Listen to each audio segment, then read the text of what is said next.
Hi there, ni hao, welcome to Toy Princess. Today we're doing Disney Princess, Beauty and the Beast, Tale as Old as Time storybook. So this activity pad came with a storybook, a coloring puzzle, and another puzzle. Today we're going to be reading Tale as Old as Time, Beauty and the Beast. Disney Princess, Beauty and the Beast, Tale as Old as Time.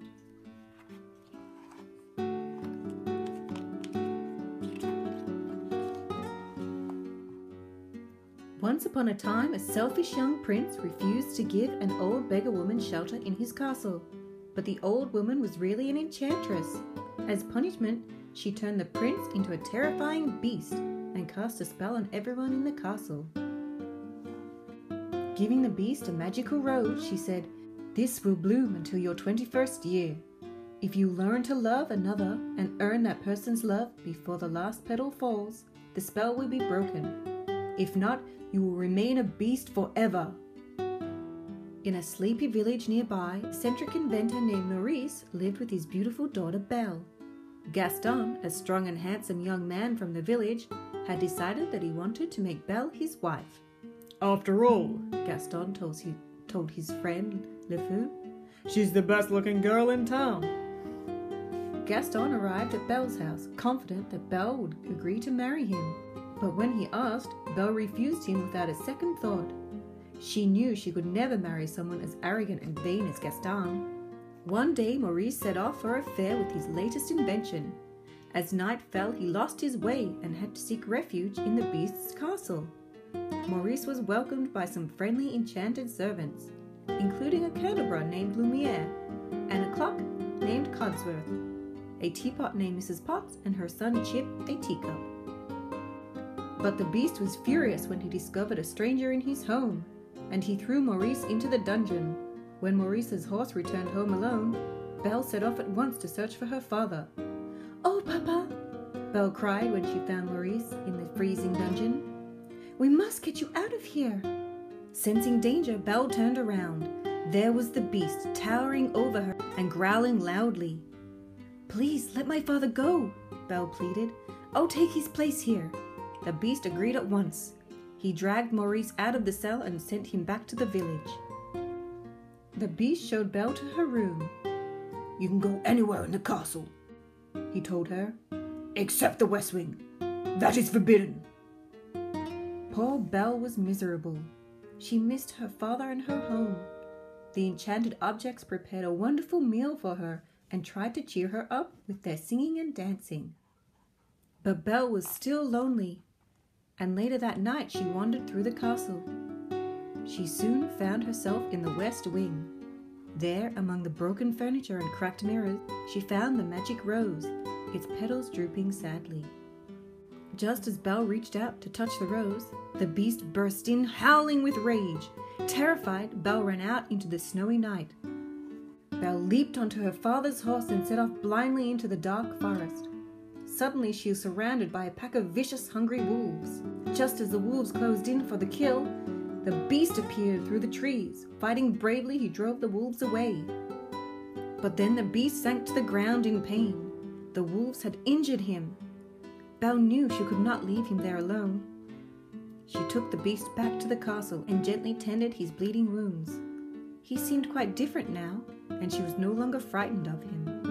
Meanwhile, at the village tavern, Gaston was still brooding over Belle, even though his friends did their best to cheer him up. Suddenly the door burst open and Maurice raced in. "Help!" he cried. "Belle is being held prisoner by a monstrous beast!" The men in the tavern burst out laughing. They thought Maurice was mad, but Gaston smiled to himself. He thought of a way to make Belle marry him. He called a tall, sinister-looking man over to his table, and Gaston began to tell him what he had in mind. As the days passed, Belle and the beast spent more and more time together. The enchanted servants were delighted. They were certain that Belle would fall in love with their master and break the spell. But time was running out. Each day more petals fell from the magic rose. One evening, after dinner and dancing together, the beast and Belle sat on the terrace in the cool night air. "Are you happy here, Belle?" Beast. "Yes," replied Belle. "I just wish I could see my father again." "You can," said the Beast, and he gave Belle a magic mirror. "This will show you whatever you wish." "Oh, thank you!" exclaimed Belle. But as she gazed into it, Belle saw her father lost and trembling with cold as he searched for Belle. Although the Beast loved Belle, he knew he had to let her go to her father. "Take the mirror with you," he said sadly, "so you can remember me." Belle set off from the castle and soon found Maurice. She brought him safely home and put him to bed. The next day Gaston arrived at Belle's house with a crowd of villagers. He said that Maurice would be taken to an asylum unless Belle agreed to marry him. "My father's not mad!" cried Belle. "He must be," said Le Fou. "He was raving about monstrous beast."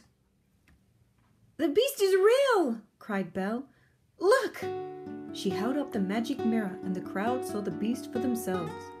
They all shouted with fear and refused to listen to Belle when she told them the beast was kind and good. The men marched up to the castle doors and broke them down.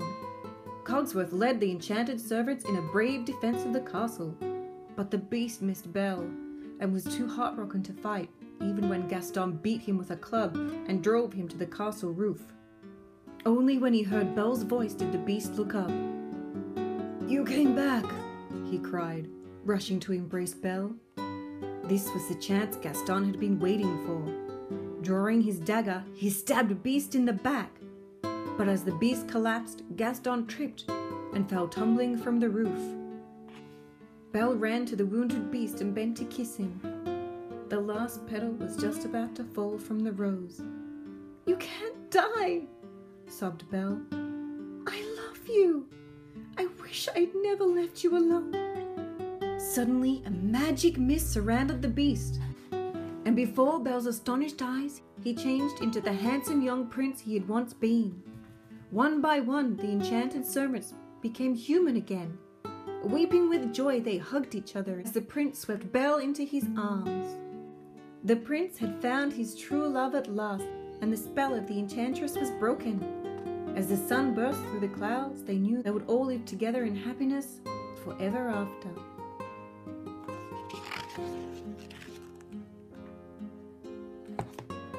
This was the story of when Belle goes in search of her missing father.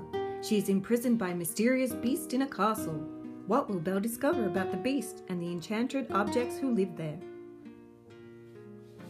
I hope you enjoyed our Beauty and the Beast Tale as Old as Time storybook, which came in this really cool activity pad. Check out the puzzle coloring and the puzzle from the activity pad. Tune in again soon for more Toy Princess. Bye!